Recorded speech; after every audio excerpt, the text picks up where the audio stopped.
Hi friends, previous వీడియోలో మన ఆధార్ కార్డ్లో అడ్రస్ ఎలా చేంజ్ చేసుకోవాలో వీడియో అయితే చేశాను కదా. సో అందులో ఒక సెల్ఫ్ డిక్లరేషన్ ఫామ్ ఫిల్ చేయాలని చెప్పాను కదా. సో అది ఎలా ఫిల్ చేయాలో ఇప్పుడు ఈ వీడియోలో నేను మీకు చూపించబోతున్నాను. చూసే ముందు మన ఛానల్ ఇంతవరకు సబ్స్క్రైబ్ చేయబోతే తప్పకుండా సబ్స్క్రైబ్ చేయండి, అలాగే లైక్ చేయండి, షేర్ చేయండి ఫ్రెండ్స్. ఓకే, ఇక టాపిక్లోకి వెళ్ళిపోదాం.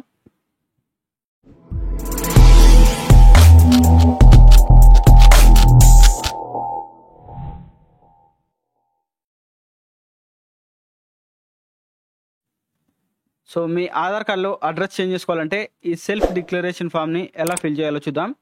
సో నేను సెల్ఫ్ డిక్లరేషన్ ఫామ్ అయితే ఓపెన్ అయితే చేస్తున్నాను.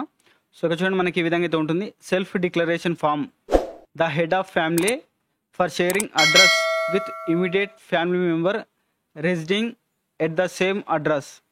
సో ఇక్కడ మీరు ఏం చేయాలంటే, సో ఈ ఫామ్ అనేది ఫిల్ చేయాలి. ఈ ఫామ్ ఫిల్ చేసి అప్లోడ్ చేస్తే కనుక మీ ఆధార్ కార్డులో అడ్రస్ అనేది చేంజ్ అవుతుంది. సో ఫర్ ఎగ్జాంపుల్ నేను ఇక్కడ చెప్తున్నాను చూడండి, ఒక భర్త అంటే కొత్తగా పెళ్ళైన వాళ్ళు ఉంటారు కదా.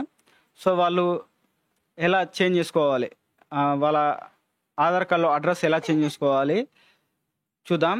సో దానికోసం ఇక్కడ మీరు ఏం చేయాలంటే, మీ భర్త యొక్క నేమ్ అనేది ఇక్కడ ఎంటర్ చేయండి, నేమ్ అనేది ఇక్కడ రాయండి. ఓకేనా, ఇక్కడ మీ భర్త యొక్క నేమ్ అనేది రాసేయండి.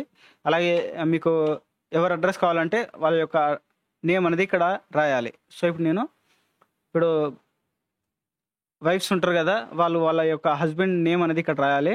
సో నేమ్తో పాటు వాళ్ళ యొక్క house number plus village name, mandal name, అలాగే కాలనీ నేమ్ ఉంటే కాలనీ నేమ్, అలాగే డిస్టిక్, అలాగే పిన్ కోడ్ అనేది ఇక్కడ ఎంటర్ చేయాలి.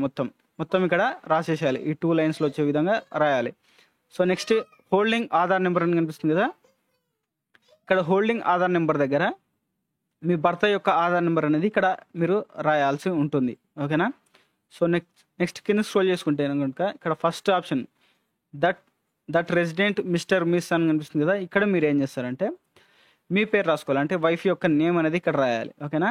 హోల్డింగ్ ఆధార్ నెంబర్, వాళ్ళ యొక్క ఆధార్ యొక్క నెంబర్ అనేది ఇక్కడ, వైఫ్ యొక్క ఆధార్ నెంబర్ అనేది ఇక్కడ రాయాల్సి ఉంటుంది. సో ఇక్కడ next is related to me as my wife అని రాయండి ఇక్కడ.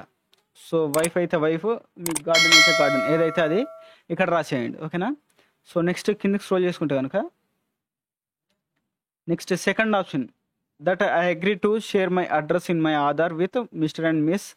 సో ఇక్కడ మీ నేమ్ అనేది, మీ హస్బెండ్ యొక్క నేమ్ అనేది ఇక్కడ రాయాల్సి ఉంటుంది. ఓకేనా. సో ఇక్కడ రాసిన తర్వాత కింద స్క్రోల్ చేసుకుంటే కనుక మళ్ళీ ఇక్కడ ఈ ఖాళీగా అనిపిస్తుంది కదా థర్డ్ దానిలో, సో ఇక్కడ మీ వైఫ్ యొక్క నేమ్ అనేది రాసేసేయండి. సో ఏ విధంగా కావాలని నేమ్ అనేది ఇక్కడ రాసేసేయండి. మీ వైఫ్ యొక్క నేమ్ అనేది ఇక్కడ రాసేసిన తర్వాత కింద స్క్రోల్ చేసుకుంటే name and signature of head of the family, అంటే మీ భర్త యొక్క నేము అలాగే సిగ్నేచర్ అనేది ఇక్కడ రాయాల్సి ఉంటుంది. ఓకేనా. సో రాసిన తర్వాత ఇక్కడ డేట్ అనేది మెన్షన్ చేయాలి. ఏ డేట్ అయితే మీరు అప్లోడ్ చేయాలనుకుంటున్నారో అదే డేట్ అనేది ఇక్కడ మీరు డేట్, మంత్, ఇయర్ అనేది వేసి అప్లోడ్ అనేది చేస్తే మీకు వితిన్ 1 or 2 వీక్స్లో మీ ఆధార్ కార్డులో అడ్రస్ అనేది మారుతుంది ఫ్రెండ్స్. ఓకేనా. సో ఓకే ఫ్రెండ్స్, ఈ వీడియో నచ్చింది అనుకుంటున్నాను. నచ్చితే తప్పకుండా లైక్ చేయండి, షేర్ చేయండి ఫ్రెండ్స్. Thank you.